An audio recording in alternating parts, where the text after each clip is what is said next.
So good morning guys, this is day 2 of Mussoorie. और कल रात हम इतने टायर्ड थे, we just had our dinner, went off to sleep. तो आज हम जो है आपको मसूरी के कुछ मेन जो सीनिक लोकेशंस है वहाँ पे लेके चलेंगे। जैसे अगर आपके हाथ में टाइम कम हो, कौन कौन सी लोकेशंस आपको डेफिनेटली विजिट करनी चाहिए मसूरी में, तो वो सारे लोकेशंस पे आपको लेके चलेंगे। क्या एंट्री फ़ीस है और कैसे जा सकते हैं। तो चलिए हमारे साथ बने रहिए, वीडियो को स्किप बिल्कुल मत कीजिएगा, बिकॉज ऑल दीज लोकेशंस मतलब जो मैंने गूगल पे देखा है, they are really very amazing locations. तो चलिए फिर मिलते हैं मसूरी के साइट सीइंग ट्रिप पे।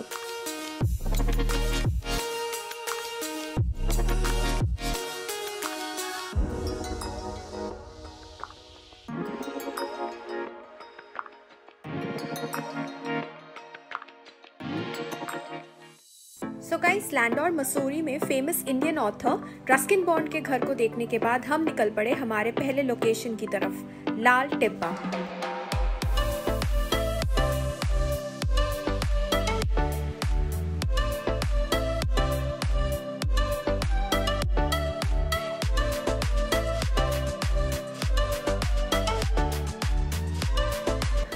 तो गाइस, हम आज हमारे पहले साइट सीइंग पॉइंट पे आए हैं, वो है आपका जो लाल टिब्बा है। ये ऑलमोस्ट 8000 फीट हाई है। 8000 फीट हाई है, टाउन का हाईएस्ट पीक है। एग्जैक्टली। और यहाँ पे जो है ये आपका एक कैफे टाइप का है, जहाँ पे आई थिंक बाइनोकुलर्स है, टेलीस्कोप से आप जो है सामने के माउंटेन रेंजेस के व्यूज देख सकते हैं। कुछ टिकट करना पड़ता है, तो चलिए देखते हैं क्या सिस्टम है टिकट करने का।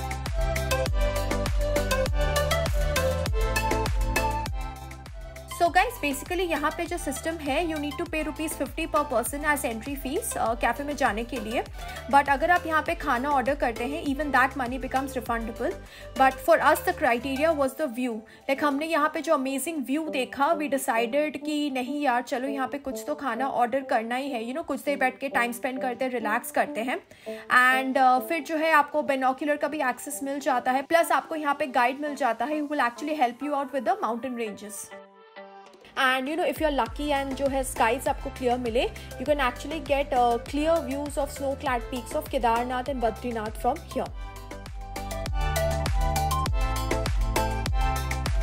जो गलेशियर है ये कोने से कोने तक, यमुनोत्री, गंगोत्री, गौमुख, केदारनाथ, बद्रीनाथ, नीलकंठ, चौखम्बा, हेमकुंड साहब, तिब्बत बॉर्डर, इन पीकों के नाम है। अगर वो क्लियर होते हैं तो अलग अलग पीक दिखाते हैं। ओके। अलग अलग पीक, ऊपर थोड़ा क्लाउड आ गया, थोड़ा हमारे पास रेंज है सर, इसको रेंज करें।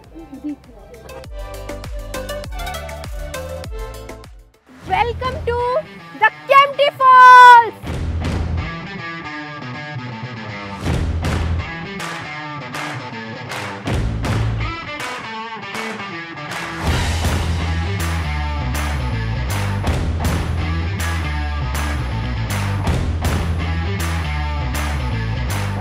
हमारे लिस्ट पे जो अगली लोकेशन थी वो थी मसूरी की famous Kempty Falls. At a height of 4500 feet इस जगह को करीब 150 साल पहले एक ब्रिटिश पर्सन ने डेवलप किया था, और इसे बेसिकली यूज़ किया जाता था टू ऑर्गेनाइज टी पार्टीज़। तो अगर आप ये केम्प्टी नाम को भी एनालाइज कीजिएगा, so it comes from the word camp T. तो यहाँ जाने के लिए आपको किसी भी तरह की कोई एंट्री फीस नहीं देनी पड़ेगी। लेकिन अगर आप ट्रैकिंग करके वाटरफॉल तक नहीं भी जाना चाहते हो, तो you can use the ropeway, जो हमने किया। द चार्जेस आर अराउंड ₹200 पर पर्सन, और यहाँ पे जो टाइमिंग्स है वो सुबह 9:30 बजे से लेके शाम के 6 बजे तक है। तो केम्प्टी फॉल्स जो है वो काफ़ी पॉपुलर एक पिकनिक स्पॉट है। तो यहाँ पे अगर आप देखेंगे तो फॉल्स तक जाने के जो रास्ते में आपको कई तरह के शॉप्स मिलेंगे। आप जंग ज्वेलरी खरीदना चाहते हो, आप ड्रेसेस खरीदना चाहते हो, चाहे वो गेमिंग आर्केड जोन्स हो, एनीथिंग, तो ये भर भर के है इस रास्ते पे। तो बेसिकली अगर आप चाहें तो आप फॉल्स पे जस्ट चिल कर सकते, रिलैक्स कर सकते, पिकनिक कर सकते हैं, या फिर आप एडवेंचर स्पोर्ट्स भी कर सकते हैं, जैसे हमने किया जो flying fox. So it's a perfect combination to chill as well as get an adrenaline rush.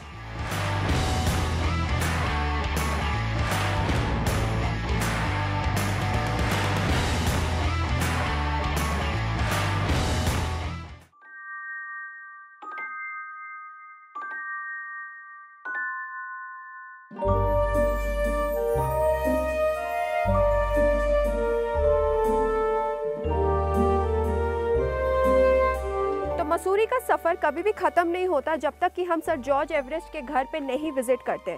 और यहाँ का जो नज़ारा है वो सनसेट और सनराइज़ के वक्त ही सबसे मेन नज़ारा होता है और ये नज़ारा लिटरली लाइक देखने लायक होता है।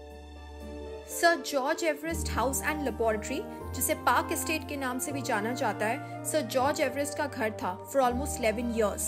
Sir George Everest was a Surveyor General of India from the year 1830 to 1843. And as many of you have already guessed, yes, Mount Everest का नाम भी Sir George Everest के नाम से ही रखा गया है। Although वो नहीं चाहते थे कि उनके नाम से Mount Everest का नाम रखा जाए, because he had no direct connection to the discovery of Mount Everest, which is the world's highest mountain above sea level. Sir George Everest House में फिलहाल तो एंट्री फ्री है, but we did notice a ticketing booth at the entrance. So probably there are plans in the future to make the entry chargeable, because obviously इतने popular tourist spot और इतनी बड़ी property को maintain करने के लिए भी funds चाहिए होते हैं। Sir George Everest House के एक साइड से आपको दून वैली के panoramic views मिलेंगे और नॉर्थ साइड से हिमालयन रेंज नजर आता है।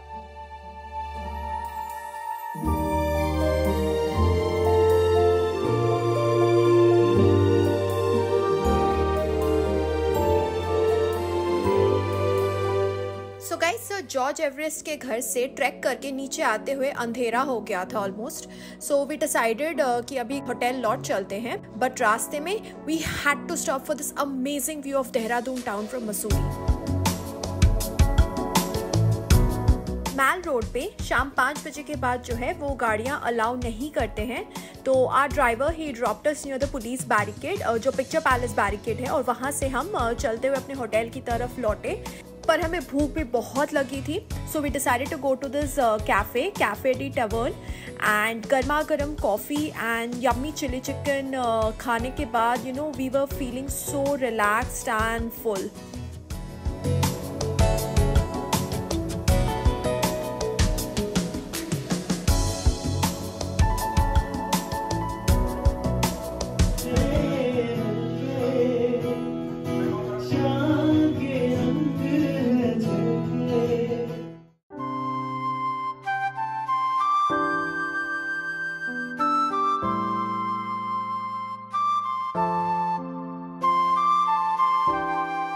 कल हम एक बहुत इम्पॉर्टेंट स्पॉट जो है वो मिस कर गए थे, वो है आपका दलाई हिल्स जो है। और ये जो स्पॉट है ये आपको थोड़ा बहुत जो है वो ट्रैक करके उठना पड़ेगा, लाइक सीढ़ियाँ हैं, तो आपकी जो गाड़ी है वो डायरेक्टली स्पॉट तक नहीं आएगी। लेकिन जो ये स्पॉट है वो literally like we couldn't have missed it for anything in the world. और ऐसा क्यों है वो स्पॉट को देखने से ही आप समझ पाइएगा। दलाई हिल्स मसूरी की सबसे खूबसूरत जगहों में से एक है। It is decorated with Buddhist prayer flags all over. जो ओल्ड बुद्धा स्टैचू थी उसको रिस्ट्रक्चर किया गया और उसकी जगह पे एक नया बुद्धा शाक्यमुनि स्टैचू बनाया गया by the 20th regional Tibetan youth congress to prevent disease, war and natural disaster. On any clear day Dalai Hill से आपको गढ़वाल हिमालयन रेंज का एक बर्ड्स आई व्यू मिलेगा। यहाँ जाने के लिए कोई भी एंट्री फीस नहीं देनी पड़ती है।